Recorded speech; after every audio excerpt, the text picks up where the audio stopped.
Hello everyone, welcome to my channel. I'm Kissy.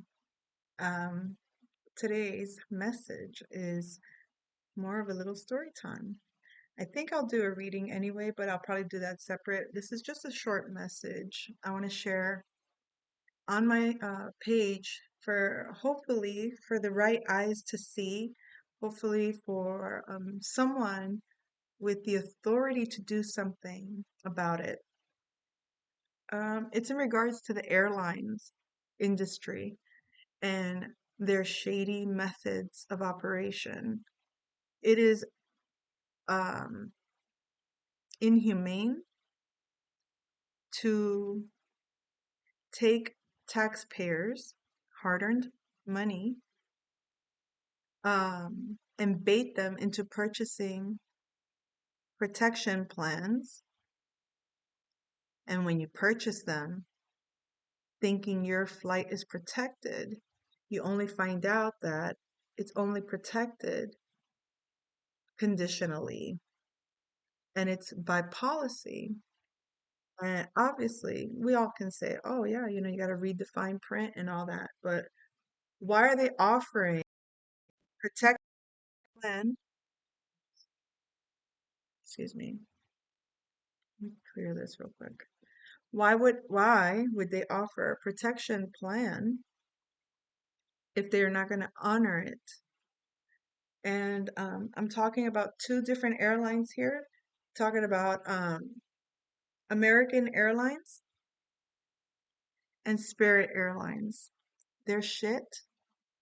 They're horrible. Horrible, because their justification is, sorry, ma'am, it's policy.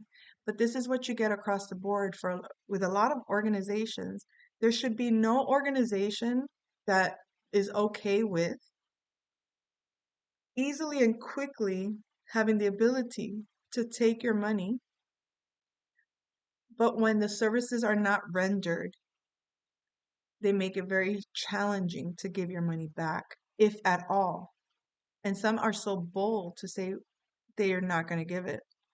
What justifies keeping people's money? Nothing. If no service was rendered and no mistake was made on the part of the purchaser or the customer, there shouldn't be a penalty. There shouldn't be any repercussions.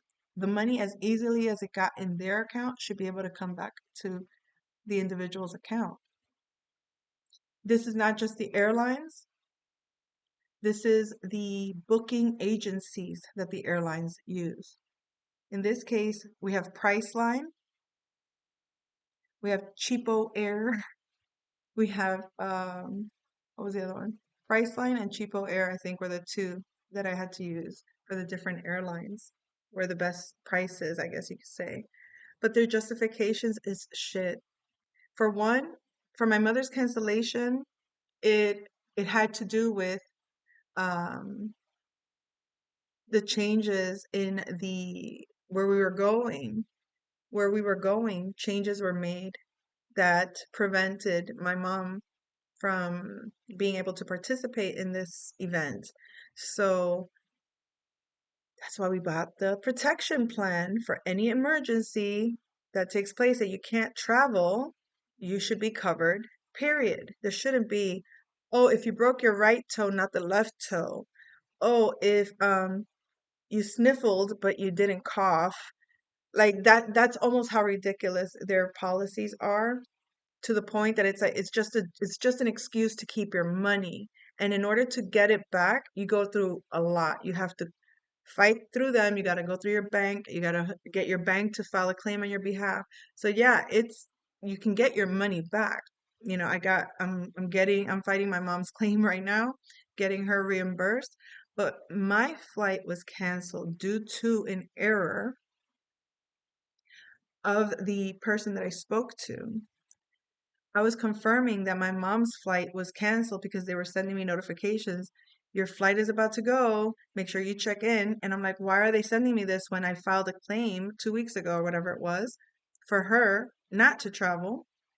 And then what are they going to do? Then justify it and say, well, why did you wait for the flight? Because they say it on the thing. If you wait for the flight to happen to try to cancel, you forfeit everything. Like you basically give it up and you say, no, like you don't get anything. You can't even argue it. You can't fight it according to them. But in this case, it was canceled long ahead of schedule. It was literally canceled within days of the purchase. And I would say, well, how many days before the purchase? I don't remember. It wasn't within, I think they gave you like 3 days to cancel straight with no problem. And then if it's before the flight, that's where your protection plan is supposed to take place.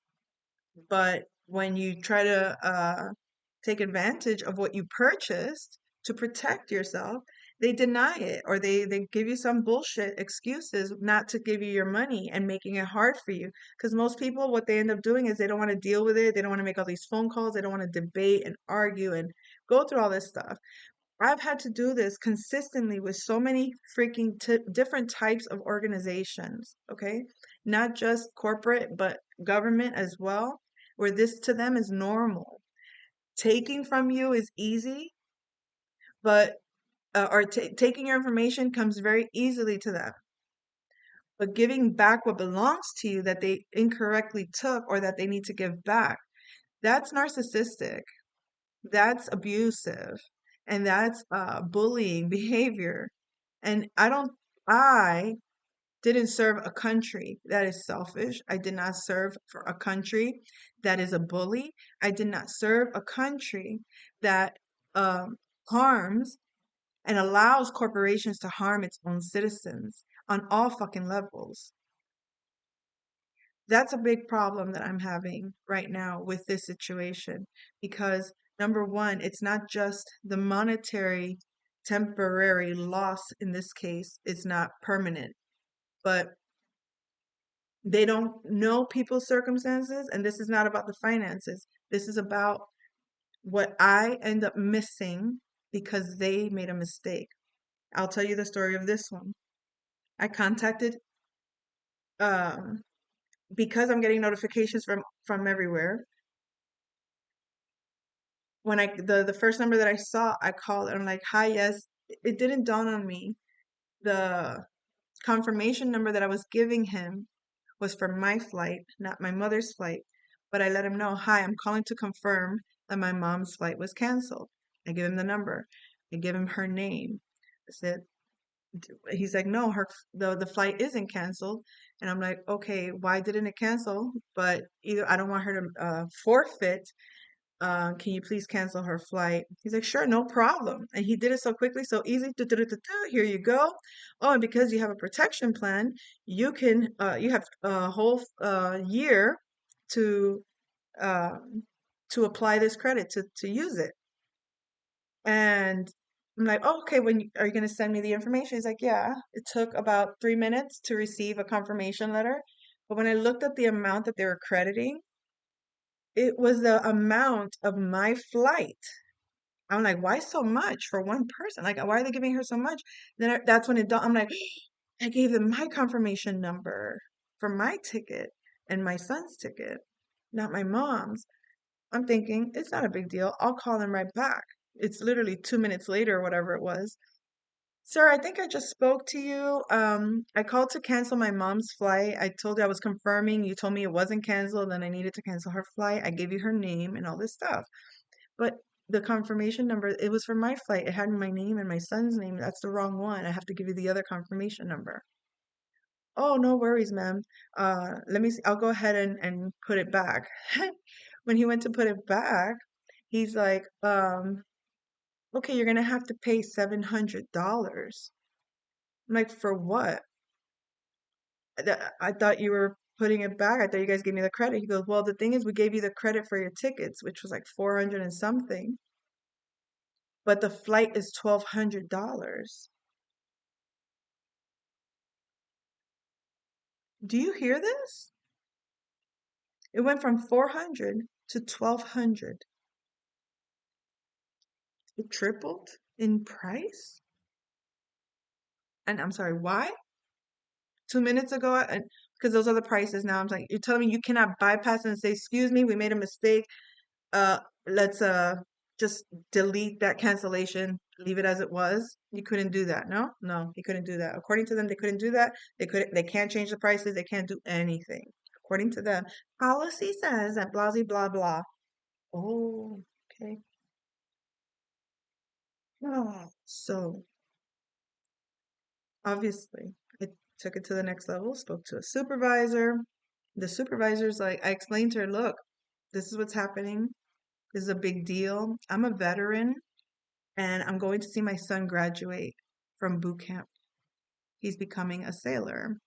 And I really am excited to see my son graduate. I would hate to break his heart and not be there while he's graduating and him not him expecting us because I already told him everything's set, we're good to go, we'll be there, and all of a sudden we're not there. I don't want him to worry. I don't want him to freak out. I think it's, it's just so cruel. It's inhumane. And the lady was like, I am sorry for what you're going through, but you would have to pay the $700. And that's all we can do for you. Ma'am, that's unacceptable. That's not even it's not even legal as far as I know. It can't possibly be legal to do that. Um, Plus I got the fucking protection plan. What the fuck are you protecting then? My ass? Because there's nothing being protected here, bitch. Anyway, so she was like, no, whatever, I can't. And then I basically told her that she and the entire organization are gonna go to hell. They're fucking demons, and they're all going to hell. Now, the reason I'm gonna leave it short. If Candace Owens can hear me, or if Tucker Carlson can hear me, I think they would be great. I have a great story to tell you guys. I'll tell you how a person that served three fucking, okay, US government agencies, an American motherfucking citizen that pays their fucking taxes, that busts their ass working since the goddamn fucking age of 14 in this motherfucking country, okay? This bitch ass country won't fight for child support for me from my fucking ex-husband or my son's father. They just don't. Sorry, we can't. Oh, you can't do none of that. So a motherfucker can fly the fuck out of the country owing a goddamn debt of 30 grand or more. He can fly out. I can't go see my son fucking graduate because you want to fucking charge me rent payment, 12 fucking $100. That, well, rent for like a little utility apartment, right? What the fuck is wrong with these people? In reality, there's got to be some fucking dysfunction. Don't tell me this shit is normal. It cannot possibly be normal. And this isn't the first time. Like I said, I've been doing this for quite some time. I booked back in March last year, not this year, well, let me just rephrase. March 2023, not 2024. Wait, no, no, no. Let me rephrase it. March 2024, which was this past March, right? I'm all over the place. Yes. I booked an Airbnb for a month, for 1 month, because I was moving from one location in the state to a somewhat of a distance from where I was. I needed the time between that and that to happen. So I decided, fuck it, kids, let's get an Airbnb for a month. It should be done within, the time frame, and we could just boom. I left where I lived to go settle into my Airbnb, which was a fake fucking place. It did not exist. The location when I got there wasn't there. I had to take pictures and like, look, and nobody's, whatever that is, isn't what was in the picture, but I'm texting whoever I'm supposed to get a code. Nobody's responding. Those people, I had to fight, and I didn't get everything. I didn't get most of my money back. But just so you see, that trickled into unforeseeable events that occurred that really fucked with my finances, fucked with our stability. And they don't take those things into consideration. They act like people just shit money all day, every day. Yes, I know. I'm a queen. I'm a goddess. I can fucking make money out of shit. But fuck you trying to take my goddamn hard earned, fucking well earned goddamn money. Okay? And my energy and trying to affect, maybe willingly, unwillingly, not realizing how you affect families, how you affect people. You don't understand the hardship that kids go through when they're going through boot camp and how challenging and emotionally stressful it can be. And not to have a family member be there when you expect them to be there. That's painful. That's a hard thing to experience. Disappointing. That's cruel. And then, not to mention, my son who wanted to fly to go see his big brother, disappointed because they couldn't do something as simple as reverse a transaction and wanting to charge me, I guess you could say, 3 times the price, the original price. That is not, what is that word again? I keep forgetting. Unconstitutional. It's unconstitutional. That's it. So I would love to talk to Candace Owens. I would love to talk to Tucker Carlson. Excuse me, Tucker Carlson. I get a little list. Anyway, why? Why would I want to talk to you? Why would I want you guys to listen to me? Because I have a lot to say since leaving the government sector and trying to work for myself, and how a lot of shitty challenges have come up that don't really make sense. It's looking like some form of sabotage. It's looking like some form of control. It's looking like some form of manipulation, not by one individual, but by a system that vets unjustly, an unjust vetting system, or an unjust exchange system. So if Elon Musk is listening, I appreciate everything that he is doing to try to downsize unnecessary costs and put it back into the people's hands, their hard earned money. So, Elon, if you would like to have a chat with me, I have a lot of insight about what's going on in our government, or what our government does, or how they treat employees, or what kind of tactics they use to get you to quit so you don't benefit if you're not doing what they want, how they want it. So, I hope I'm heard across the motherfucking globe. I hope the whole fucking world hears me, and I hope every motherfucking airline loses their fucking business. I hope they all fail so that they can get reconstructed with fucking integrity. Because that shit of what you guys charge and how you fucking rob people blind for fun needs to fucking stop. It is cruelty. It is inhumane. And like I said, I keep forgetting that word. It is unfucking constitutional, bitch. All right, I'm joking. Let me stop. I'm not that mean. I'm angry. Let me stop being petty. So yeah, Candace, I sent you an IM. Please give me a call. Reach out to me. I have so much information. So much information. Okay? I would love to share it with you, with our people, with the world, with everyone. Thank you. I love you. Take care.